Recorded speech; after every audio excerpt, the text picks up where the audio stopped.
Golden State Warriors kukuha ba ng bagong sentro? At Gary Payton II na injury na naman. Pero bago yan, mukhang naghahanap ng dagdag na laki at depensa sa loob ang Golden State Warriors. At maaring nahanap na nila ang sagot sa Westchester Knicks standout na si Moses Brown.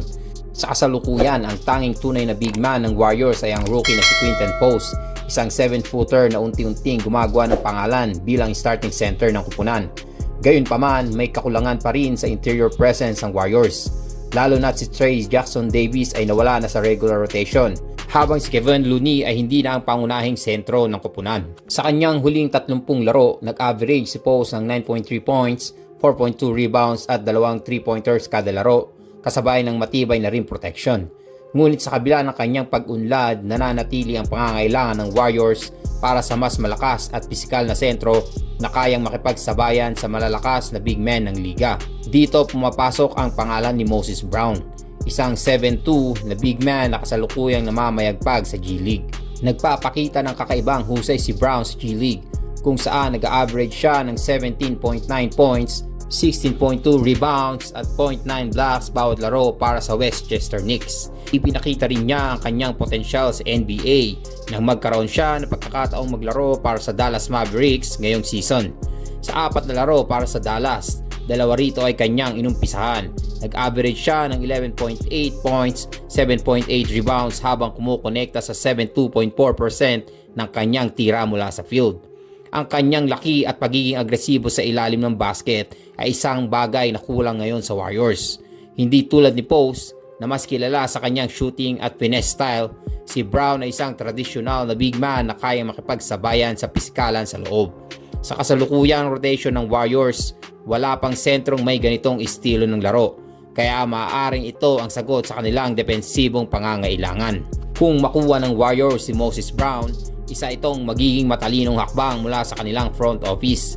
Ang kanyang pisikalidad, rebounding at depensa ay maaaring maging malaking tulong sa kupunan, lalo na sa playoffs kung saan mahalaga ang presensya sa loob laban sa mga elite big men ng liga.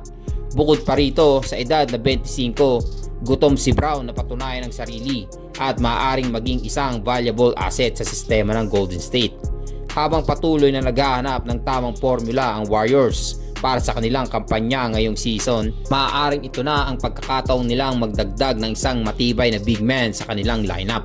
Samantala, sa sumunod na balita, isa na namang masamang balita ang sumalubong sa Golden State Warriors matapos nilang ipahayag na may partial tear sa ligament ng kanyang kaliwang hinlalaki si Gary Payton II.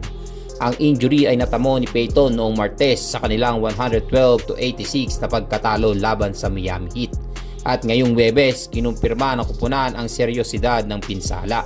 Ayon sa Warriors, hindi makakalaro si Payton sa kanilang laban kontra New Orleans Pelicans sa Biyernes at muli siyang susuriin makalipas ang isang linggo.